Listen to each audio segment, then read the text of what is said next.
2026 Honda Scoopy ဆိုင်ရဲ့ဒါအသစ်ထွက်လာပြီဖြစ်ပါတယ်ဘယ်လိုနေတာရှိမလဲဆိုလို့ရှင်တော့ဒါ retro modern design ကိုမထိခိုက်စေပဲနဲ့အယောင်အသစ်တွေနဲ့ဒါ limited edition ကိုဒါထုတ်လုပ်လာနိုင်ပြီးတော့ ISS စနစ်ကိုဒါပုံမူကောင်းမွန်ပြုလုပ်နိုင်ပြီးတော့ဒါဈေးနှုန်းကဘတ်9200ဝန်းကျင်ရှိပါလိမ့်မယ် Honda Scoopy ဆိုင်ရဲ့ဒါ2009ခုနှစ်မှာစတင်ထုတ်လုပ်ခဲ့ပြီးတော့လက်ရှိချိန်ထိထုတ်လုပ်နေတော့ဖြစ်ပါတယ်2025 model မှာပြောင်းလဲလာတဲ့အချက်လက်အနေနဲ့ကတော့ engine cc ကို125အထိဒါတိုးမြင့်လိုက်တာ frame ကိုပေါ့ပါအောင်ဒါပြုလုပ်တာတွေပါဝင်လာနိုင်ပြီးတော့ USB charging ဒါ port ကိုပါ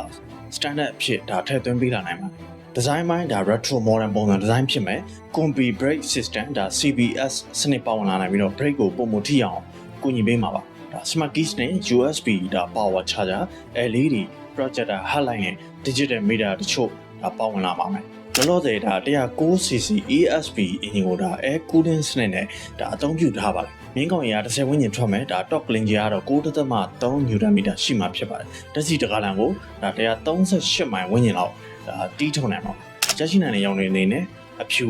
အနက်မီကိုအပြ creamy white စသဖြင့်ဒါအမျိုးမျိုးသော fashion ရောင်တွေရနိုင်ပါတယ်။ Honda Scoopy 1.9 ဈေးကဒါဘတ်9000ဝန်းကျင်ဈေးရှိမှဖြစ်ပါတယ်။အခုမြန်မာငွေဈေးနဲ့ဆိုလို့ရှိရင်တော့ဒါ360ဝန်းကျင်ရှိပါမယ်။အရင်ပုံမှန်ငွေဈေးနဲ့ဆိုလို့ရှိရင်တော့320ဝန်းကျင်လောက်ကျတင်ပါပါ။ကိုလုံးမကစားမှာဖြစ်ပါတယ်